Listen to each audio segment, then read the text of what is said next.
மசியல் 10 நாள் ஆனாலும் கெட்டு போகாது. நீங்களும் ட்ரை பண்ணுங்கள் ஃப்ரெண்ட்ஸ். பாருங்கள். ஹாய் டியர் ஃப்ரெண்ட்ஸ், இன்றைக்கி குருபா கிச்சனில் கருணக்கிழங்கு மசியல் பண்ண போகிறோம். வாங்க முழு வீடியோவும் பார்த்துக்கலாம். பாருங்கள் ஃப்ரெண்ட்ஸ், நல்லா வெந்துருச்சு. கருணக்கிழங்கு நல்லா பழைய கிழங்காக நான் வாங்கி கிட்டத்தட்ட 2 வீக்ஸ் ஆயிடுச்சு. கருணக்கிழங்கு மசியல் ரெடி பண்ணிக்கலாம். நல்லா அவிச்சு பாருங்கள், நல்லா பழைய கிழங்காக எடுத்து வச்சுருக்கேன். தோல் உரிச்சு வச்சுருக்கேன். அந்த தோலை நம்ம துவையல் கூட பண்ணிக்கலாம். இப்போ இது நல்லா மசிச்சு எடுத்துக்குவோம். மசியல் தான் நம்ம பண்ண போகிறோம். இது பாருங்கள், முள்ளங்கி கீரை. இது முள்ளங்கி கீரை. அதை அதில் போட்டுக்கலாம். தேவையான அளவு கல் உப்பு. இது சின்ன வெங்காயம் நல்லா பொடுசாக கட் பண்ணி வச்சுருக்கேன். அதையும் அதில் போட்டுக்குவோம். பாதி இதை போட்டுக்கிட்டு பாதியை நம்ம தாளிக்கிறதுக்கு யூஸ் பண்ணிக்கலாம்.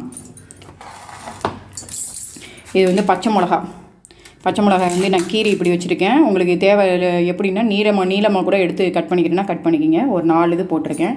இது இஞ்சி பாருங்கள், இஞ்சி சின்ன சின்ன பீஸாக கட் பண்ணியிருக்கேன். கருவேப்பிலை, கொத்தமல்லி,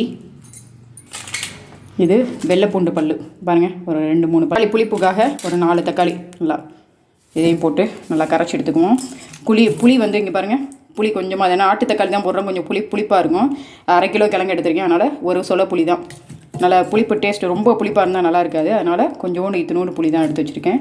உரப்புக்கு நம்ம ஒன்லி பச்சை மிளகாய் மட்டும் தான் போட போகிறோம். இதை நல்லா கரைச்சி பேஸ்ட் மாதிரி எடுத்து வச்சுக்குவோம். அப்படியே எல்லாத்தையும் ஈவனாக கரைச்சி கொஞ்சம் எடுத்துகிட்டு அதுக்கப்புறமா தான் நம்ம தாளிக்கணும். இதை கரைச்சி வச்சிட்டேன். மசியலுக்கு கரைச்சி வச்சிட்டேன். இது பழைய கிழங்காக இருந்தால் மட்டும்தான் நம்ம கையில் அரிக்காது. இல்லைன்னு வச்சுங்களேன், கை அரிக்கும்.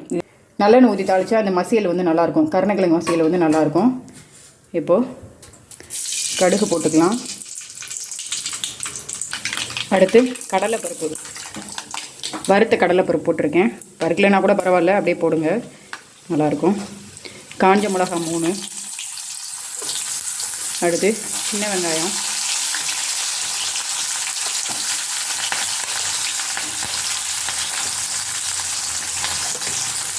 கருவேப்பிலை, ஒரே ஒரு வெள்ளைப்பூண்டு பல் தட்டி வச்சுருக்கேன்.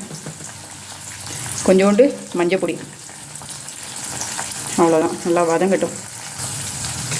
ஃபைனலாக கொஞ்சோண்டு ஜீரகம், வாசத்துக்கு நல்லாயிருக்கும். ஜீரகம் போட்டுக்கோங்க. வெங்காயம். கருணக்கிழங்கு மசியலில் அவ்வளோ ஒரு பெனிஃபிட்ஸ் இருக்குது.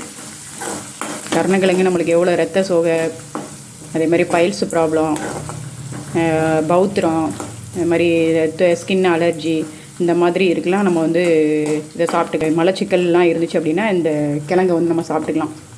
நார்ச்சத்து உள்ள பொருட்களாக நம்ம சாப்பிட்டோம்னாலே மலச்சிக்கல் பிரச்சனை வராது. மலச்சிக்கல் இருக்கனால தான் இந்த பைல்ஸ் பிரச்சனைலாம் வருது. ரத்தம் கம்மியாக இருந்துச்சுனாங்கள, வெள்ளை அணுக்கள் கம்மியாக இருந்துச்சுன்னா கூட இந்த மாதிரி வேர்க்கிழங்குகளை நம்ம சாப்பிட்டோம்னா கூட நம்மளுக்கு எந்த பிரச்சனையும் வராது. சின்ன பிள்ளைங்களுக்குலாம் இந்த மாதிரி கருணக்கிழங்கு நாக்கு அரிக்குதுன்னு ஃபீல் பண்ணிங்கன்னா இந்த மாதிரி நம்ம மசியல் மாதிரி பண்ணி கொடுத்துடலாம். இல்லை அதை ஃப்ரை பண்ணி கொடுக்கலாம். நான் நிறைய நம்ம சேனலில் கருணக்கிழங்கு புளிக்குழம்பு அதை ஃப்ரை பண்ணுறது எல்லாமே நான் அப்லோட் பண்ணியிருக்கேன். அதையும் பாருங்கள். இப்போ நம்ம இதை சேர்த்துக்கலாம். நம்ம பெசரி வச்சுருக்கோம் பார்த்தீங்களா, கருணக்கிழங்கு மசியல். அப்படியே கொஞ்சம் நேரம் வேகட்டும். இன்னும் ஒரு 5 மினிட்ஸ் வேகட்டும். கொஞ்சோண்டு தண்ணி விடுவோம். போட்டு அப்படியே அடி பிடிச்சிடாமல் நம்ம ஏன்னா நம்ம பச்சையாக போட்டிருக்கோம். சின்ன வெங்காயம், பச்சை மிளகா, எல்லாமே தக்காளி இதெல்லாம் பச்சையாக போட்டிருக்கோம்ல, இஞ்சியெல்லாம். அதனால் ஒரு 5 மினிட்ஸ் அப்படியே சுருள அப்படியே கிண்டிக்கிட்டே இருக்கணும். சுற்றி வர நல்லெண்ணெய் ஊற்றி கொஞ்சம் கொஞ்சமாக அப்படியே சேர்க்கணும். இது 10 நாள் ஆனாலும் இந்த மசியல் கெட்டு போகாது. தயிர் சாதத்துக்கு இதுக்கெல்லாம் சூப்பராக இருக்கும். சூப்பராக இருக்கு பாருங்கள். பிடிக்கவே இல்லை பாருங்கள். சட்டியில் பிடிக்காமல் அப்படியே சுருண்டு வரணும். இது ஃப்ரிட்ஜுக்குள்ளே வைக்காமல் நம்ம ஒரு 4 நாளைக்கு வெளியில் வச்சுக்கலாம். ஃப்ரிட்ஜில் வச்சிங்க அப்படின்னா ஒரு 10 நாளைக்கு நம்ம யூஸ் பண்ணிக்கலாம். வாங்க ஃப்ரெண்ட்ஸ், சாப்பிட்லாம். கருணக்கிழங்கு மசியல் 10 நாள் ஆனாலும் கெட்டு போகாது. நீங்களே இதே மாதிரி ட்ரை பண்ணிவிட்டு ஃபீட்பேக் சொல்லுங்கள். பாருங்கள், சூப்பராக இருக்குது பாருங்கள். அப்படியே இதை தயிர் சாதத்தோடு நான் சாப்பிட போகிறேன். அப்படியே அருமையாக இருக்குது பாருங்கள். அப்படியே கொஞ்சோன்னு வச்சு சாப்பிட்டோம்னாலும் அவ்வளோ ஒரு டேஸ்ட்டாக இருக்கும், அமிர்தமாக இருக்கும். நீங்களும் ட்ரை பண்ணுங்கள் ஃப்ரெண்ட்ஸ். பாருங்கள்.